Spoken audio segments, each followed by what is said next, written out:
Well, last week we started a new sermon series, and we are walking through the places in the New Testament where it talks about how we are to relate to one another.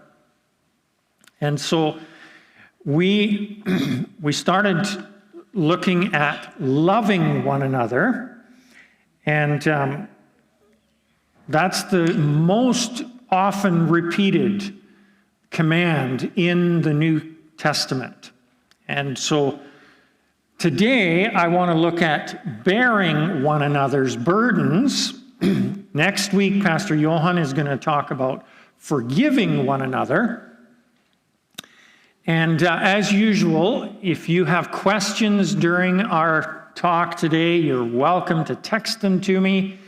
The number on the screen is my cell number, and so if I have time, I will answer them during the talk. But if we're running a little bit tight on time, then I'll respond to your text, to your question online on Facebook. And I did respond to one question this past week. How many of you saw that on Facebook? Okay, a few of you, okay. And there was another question that came in, and I didn't have time to respond to it last week, but I want to start today by answering this question because this is a very, very good question. So we were talking about how to love one another, and this is the question. How do you love someone who has abused you and that refuses to acknowledge or accept that they are doing anything wrong or have done anything wrong? So that's a good question.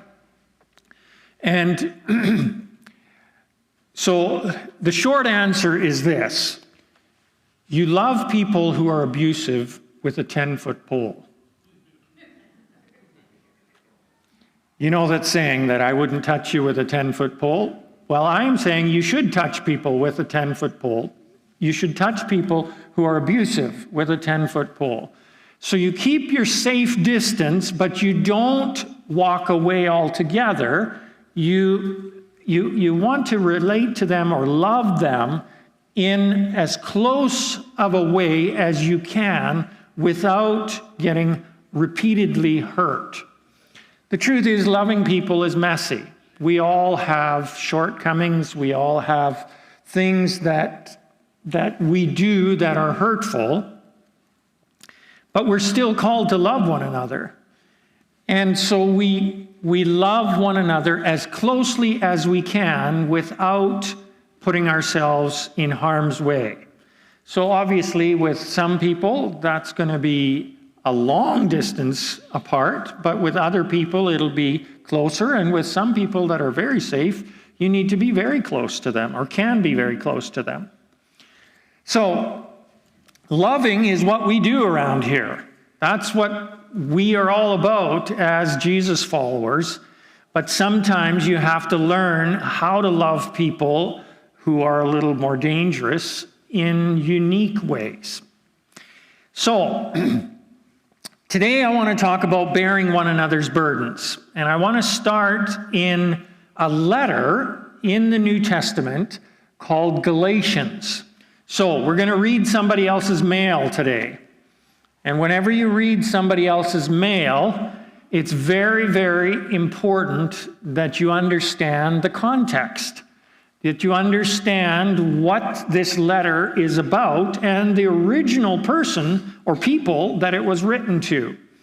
So we are going to understand Jesus better by how Paul, who was the author of this letter, wrote about Jesus to a church in Galatia. So Galatia was a city in modern-day Greece, and it was a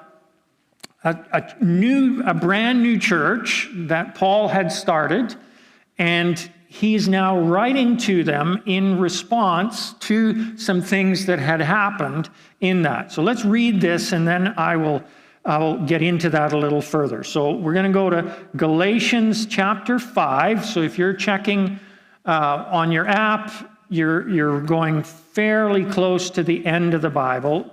And if you've got a physical Bible, you'll flip fairly far back to find Galatians. And there's 4 little letters there: Galatians, Ephesians, Philippians, and Colossians. So Galatians is the first of those 4 letters. It's right after 1st and 2nd Corinthians. So let's read together. You, my brothers and sisters, were called to be free, but do not use your freedom to indulge the flesh. Rather, serve one another humbly in love. For the entire law is fulfilled in keeping this one command: love your neighbor as yourself. If you bite and devour each other, watch out.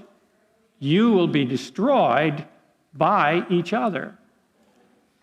And so, basically, the backstory to this is that these are all brand new followers of Jesus in this church. And they were facing a real challenge. They had embraced Jesus as their followers, or as followers of him, and they were walking away from mostly pagan religions that they had been involved in. So the worship of idols, Aphrodite, Diana, all these different religious things that they had been involved in. Now, there were some Jewish Christians that were mostly from Israel, and they had come to Galatia, and they were teaching these new believers that you actually had to become Jewish in order to follow Jesus. So they were basically saying, look, you can follow Jesus, but Jesus was a Jew, so in order to be a real follower of Jesus, you actually need to become Jewish first, which meant that they would have to follow all of the Jewish laws. And there were 613 of those Jewish laws in the Old Testament. And so basically, initially, Paul had said, all you need to do is love one another. That's the only command that Jesus gave. And now these Jewish teachers had come along, and they were saying, well, yeah, no, actually, you need to follow all 613 laws. And so Paul is writing this letter to the Galatian followers to basically saying, no. Don't listen to those guys. You have been bought free from all those 613 laws, and you only have to follow the one law that I told you about. And that's to serve one another humbly, to love one another. And so he's basically saying, don't listen to all of that stuff about all these laws you have to follow. Just focus on that one law. And that's the big idea in this letter. If you're reading any part of Galatians, you need to look at Galatians through those lenses. That Paul is telling them, you're free from all of those rules that the Jews were living by. The only thing you need to do is to love one another. So what does this have to do with us? And this is one of the things that's important when you read the Bible, that you first understand how this was impacting the original audience. So you need to do as much research as you can on what this would have meant to them.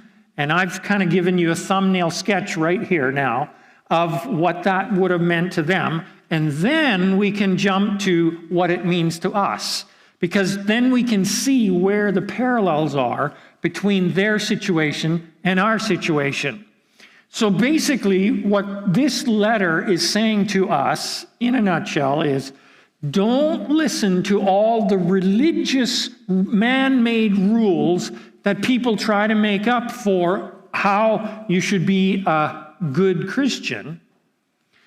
You need to follow Jesus' command and focus on that, which is to love one another. So we let the love of Jesus flow through us.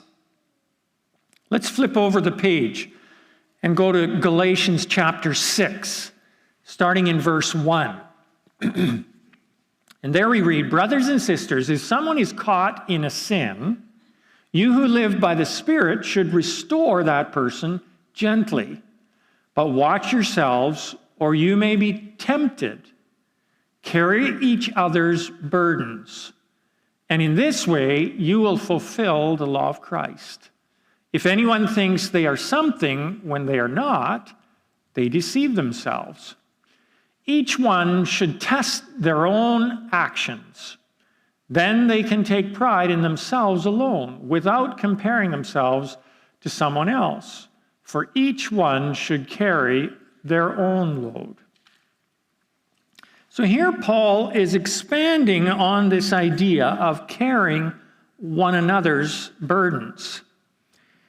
And he introduces a very interesting dynamic, or a balance, if you will. Notice how he says, first, I want you to carry each other's burdens, but then at the end he says, everybody should carry their own burden.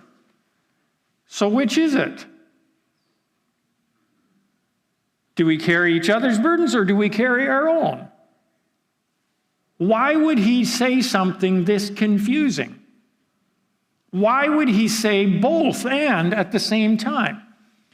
Well, I think really what he's getting at here is, on the one hand, we are to carry each other's burdens. And that is part of loving one another. And so when somebody is heavy, loaded down with a heavy burden, we come alongside them and we help in any way we can. But he's also saying we need to take responsibility for ourselves. So he's basically saying there's no room for a sense of entitlement. Nobody has the right to say, you have to carry my burden for me. He's basically saying, no, you are responsible for your own burden, but we are called to willingly carry one another's burdens. That's what being a loving person is all about. And so there's this balance here where in the way we relate to one another as Jesus followers, we willingly help each other, but we don't demand that of the other person. As soon as you start demanding that you have to help me, now it's no longer an expression of love. Now it's an expression of fear and manipulation. And that is not what Jesus is calling any of us to live by. When you respond to somebody who is demanding that you love them, you actually run the risk of enabling unhealthy behavior. And this is something that I have struggled with. It's very easy to cross that fine line from loving somebody out of a heart of genuinely wanting to help to actually enabling them to manipulate you into helping them because they don't want to take responsibility for themselves. And that's a line that Paul is drawing here for us so that we can recognize where loving ends and where fear begins. And he doesn't want us to enable other people out of the fear of making them angry or the fear of somehow disappointing them or causing them to be mad at us or anything like that. And so he calls us to always stay on the love side away from the fear side here. And that's a very, very important distinction. when we are learning how to love one another. Okay, now I want to flip over a few more pages to another one of these 4 letters, to the Ephesians. And this is Paul again writing, but to a different church. And I want to go to chapter 4 and the first 3 verses there. And it says, "As a prisoner for the Lord, then I urge you to live a life worthy of the calling you have received. Be completely humble and gentle. Be patient, bearing with one another in love. Make every effort to keep the unity of the Spirit through the bond of peace." So here Paul is basically saying that we are called to carry one another's burdens as much as we can, but he also recognizes that we cannot take responsibility for how other people act, maybe even how other people respond to us. But as much as we can, we are to be loving, to be kind, to be gentle, to be patient, and to live at peace with people. But there are some people that don't want to live at peace. Maybe they'll say that they want to live at peace, but ultimately they just need to be in conflict for whatever reason. And so then we do our part, but we have to allow them to work through whatever is going on the inside of them that's causing them to respond to us in unhealthy ways. So Paul is basically saying that we as Jesus followers are called to do life together. We're called to do this journey together. And we can't make people get along with us, but we can do our best to make it as easy as possible to get along with us. And that's what we're called to do. And sometimes the best thing we can do for people is simply to be there for them. Now, I don't know about you, but when people are going through difficult things, I have this inner urge that I need to say something. I need to say something that'll be helpful for them. And if I had $1 for every time I had put my foot in my mouth trying to say something helpful and screwing it up completely in those situations, I would be a wealthy man today. And I have realized that actually saying things is not the most important thing. To be able to say something helpful is actually not the most important thing when people are hurting. You know what's the most important thing? To be there. To just show up. I think sometimes I have been so scared of saying the wrong thing that I've avoided people and not shown up when they needed me to be there because I was just so paranoid of putting my foot in my mouth. But the truth is that it's much better to show up and not say anything than it is to stay away and just leave them hurting. And let's be honest, as Canadians, we are really good at not showing up. We are really good at keeping people at arm's length. We're really good at loving with a 10-foot pole. And I think Jesus is calling us to be there for one another, to just show up. Let's face it, talking can get things really messed up. It's much better actually to be there and be quiet than to say something and mess things up. And this has been really freeing for me. Actually, recently I realized something. Jesus, one of the biggest ministries of Jesus here on earth was actually just showing up. You see, up until the time that Jesus came, God was actually separated from humans. He was in the temple or in the tabernacle behind the veil. And he was separated from sinful people. And so you had to go to a certain place to worship God, and you had to go through a priest, you had to bring sacrifices. There was always this separation between God and us. But when Jesus came, remember the Christmas carol? He was Emmanuel. Emmanuel means literally God with us. And that was the huge shift when Jesus came. It was no longer God behind the veil, separated from us. It was now God with us.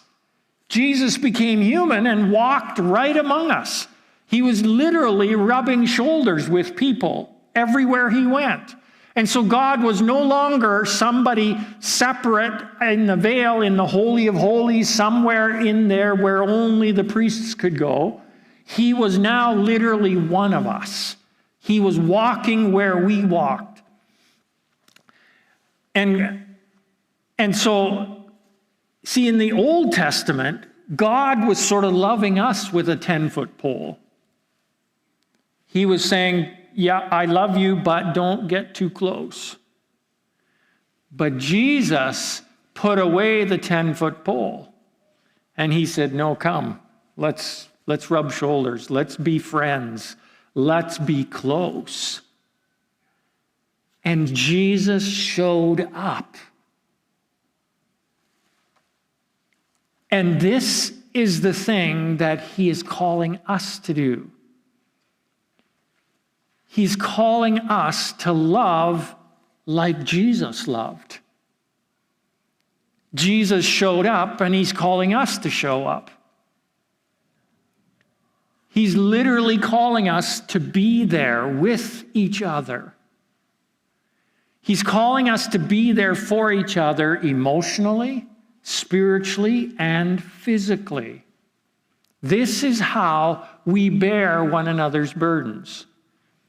When people are suffering emotionally, we enter into their emotional suffering with them. When people are suffering physically, we are there physically with them on the journey. When people are struggling spiritually, we enter into their spiritual struggle with them.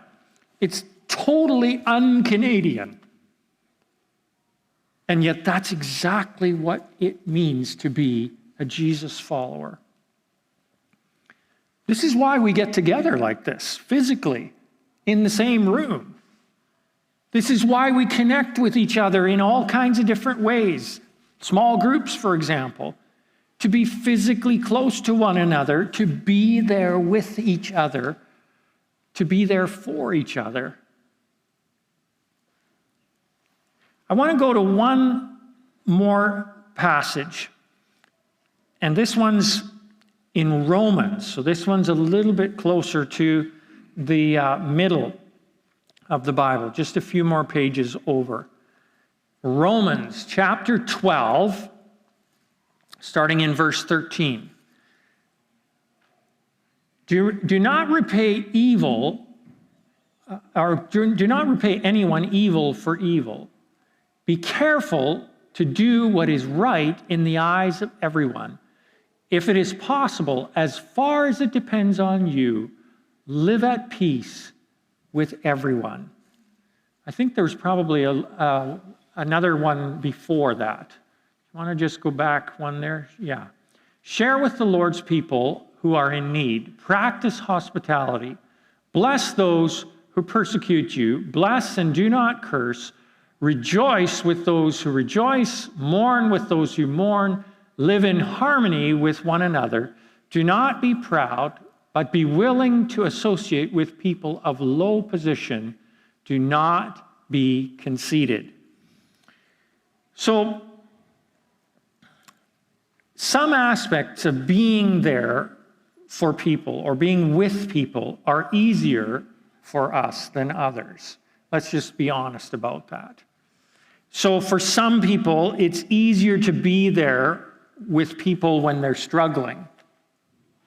For certain personalities, to be close when you sense that the other person is struggling feels natural or feels like, yes, this is something that I was made to do. And compassion flows really easy for them.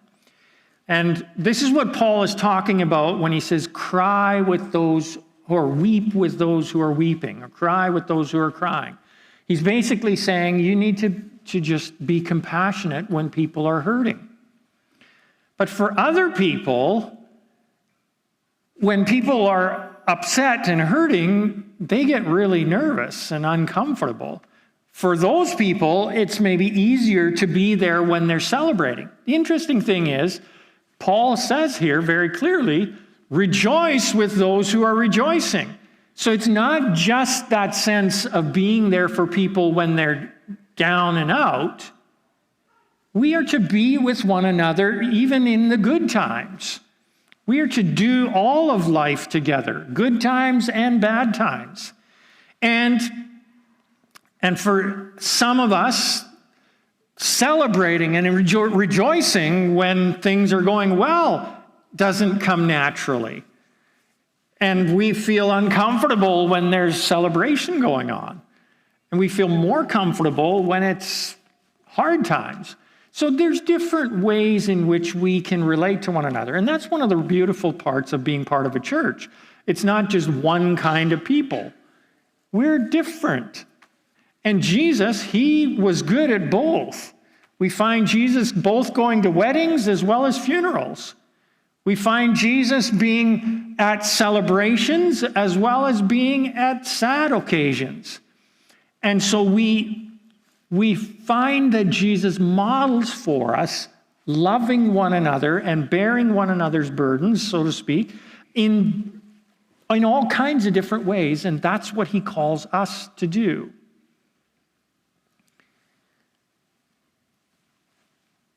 He calls us as a church, us as his followers, to be a safe place to do life. So if you are feeling happy about the way your life is going, being with Christians should be a great place to come and celebrate. How many of you have ever run across somebody that has this idea about Christians that they're all sober-faced, somber, sad, serious people, and if something good happens, like you win the lottery, the last people you would want to celebrate with would be Christians. What a sad thing. Jesus calls us to be people of joy.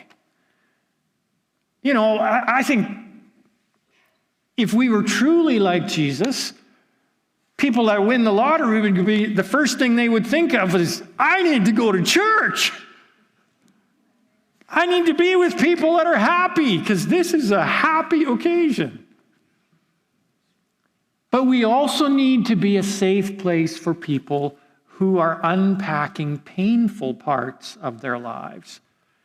So they can come to us as well, and we will enter into or be there for them as they go through that journey. We are to be people that can do both. How many of you have heard the passage, I can do all things through Christ who gives me strength? Yeah, a lot of you have heard that passage. Do you know what comes right before that? Paul wrote that, and he actually said, I have learned how to have lots, and I've learned how to have little. I've learned how to rejoice, and I've learned how to struggle. I've learned the extremes of both ends, and you know what I've discovered? I can do all things through Christ who gives me strength. Really what he's saying there is, we as Jesus followers can do both. We can celebrate, but we can also walk through the painful stuff. We can do it because of Jesus. It's interesting, Jesus said, mercy has triumphed over judgment. He's called us to be people of no judgment. So whether you're celebrating or whether you're sad, we are called to be there for one another, not to judge one another. See, the Old Testament was all about judgment. There was all these rules you had to follow, and the leaders, they were there to watch and make sure that you were doing it right, judge you when you were doing it wrong. And Jesus came along and he said, no, we're putting all those rules away. Mercy is the thing now. Mercy has taken the place of judgment.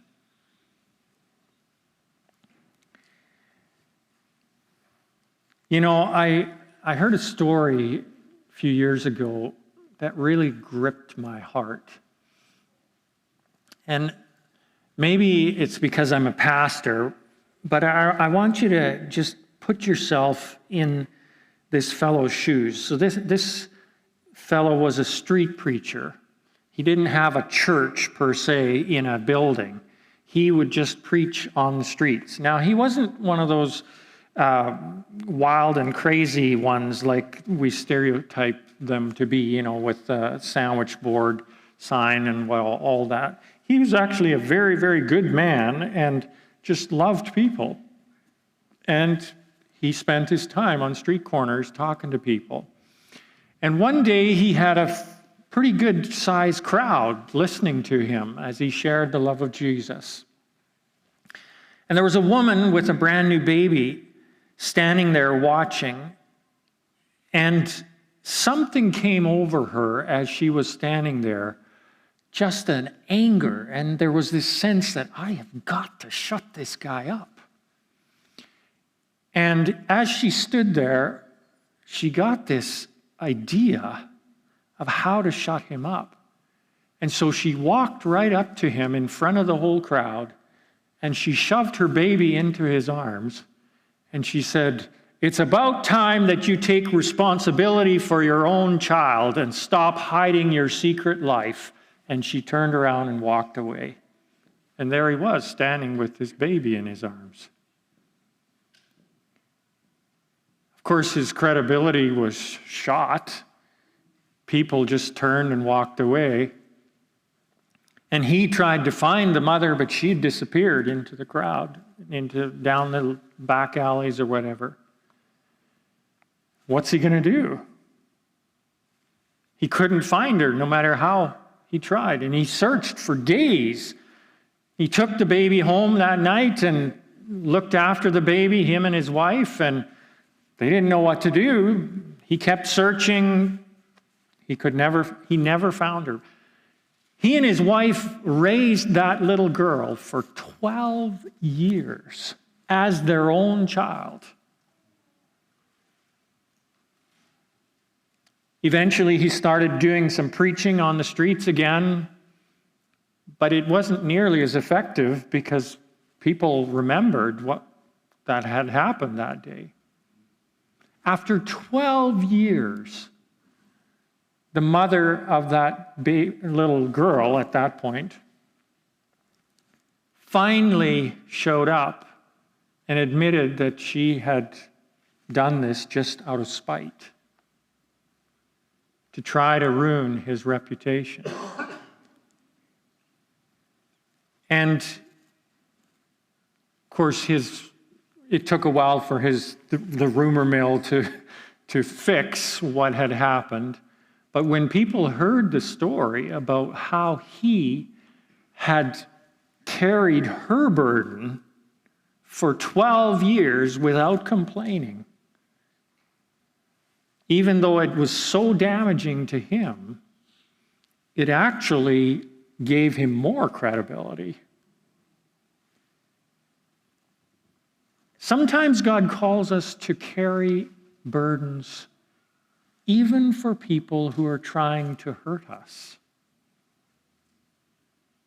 Jesus said we are to love our enemies and do good to those who are spiteful against us.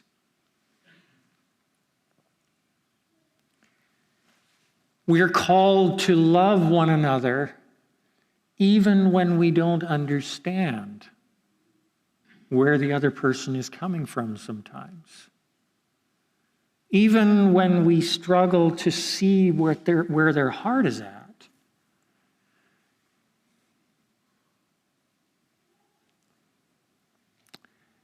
I'll be honest with you, it's much easier to be kind and loving to people that I understand. It's much easier to be kind and loving to people that I like. But Jesus calls us to carry each other's burdens even when it's hard. Now, we do it from a safe distance, but sometimes I think we actually run away from it, telling ourselves it's more dangerous than we think. This is one of the reasons why we have small groups in our church. Small groups are for courageous people. People who are willing to say, you know what?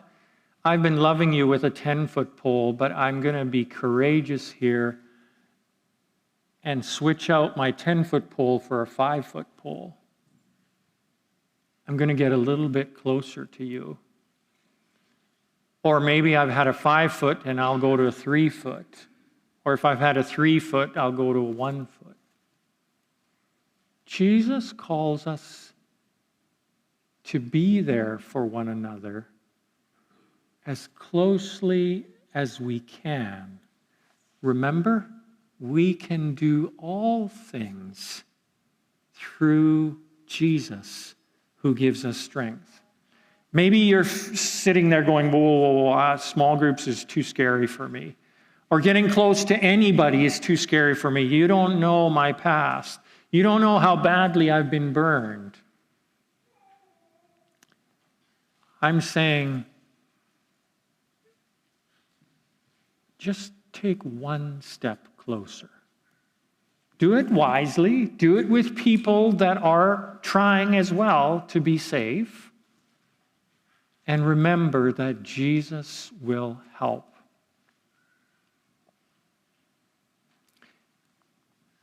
And let me just say this. Jesus loved you. Jesus loved me way before we loved him. Way before we were safe people. He loved us and he cared for us. So my question for all of us to wrestle with here is, how safe of a person are you? Are people drawn to you when they mess up, or do they run away? Maybe kids, your kids are one of the best indicators of this. Do your kids come to you when they've made a mistake, or do they run away because they're scared of you? I think those are important questions for all of us to wrestle with. And if you're sitting here today and you're going, well, you know what, I don't know about this Jesus stuff. Let me say this. Jesus is the safest person in the world. If you're scared of people, you don't need to be scared of Jesus. No matter how burned you've been by people, Jesus will not burn you. And I encourage you, if you've never gotten close to Jesus, to put your guard down and let him in. Let's pray. Dear Jesus, it's natural and normal for all of us to feel scared when we've been burned. And all of us have probably been burned in some way. And so we easily justify keeping each other at a distance. And then we look at those legitimate cases where that's really the wise thing to do, and we use those to justify keeping everybody at a distance. And we end up hurting ourselves as a result. And so, Jesus, all of us need the courage to change out our 10-foot poles for shorter ones, to love each other more closely. But we need your help. And so, Jesus, we're putting down our barriers. We're putting down our safety net. We're putting down those things that keep you at a distance, and we're welcoming you in today. And Jesus, I pray that you would help us to wisely welcome others into our inner circle, to wisely love one another and carry each other's burdens. I pray this in Jesus' name. Amen.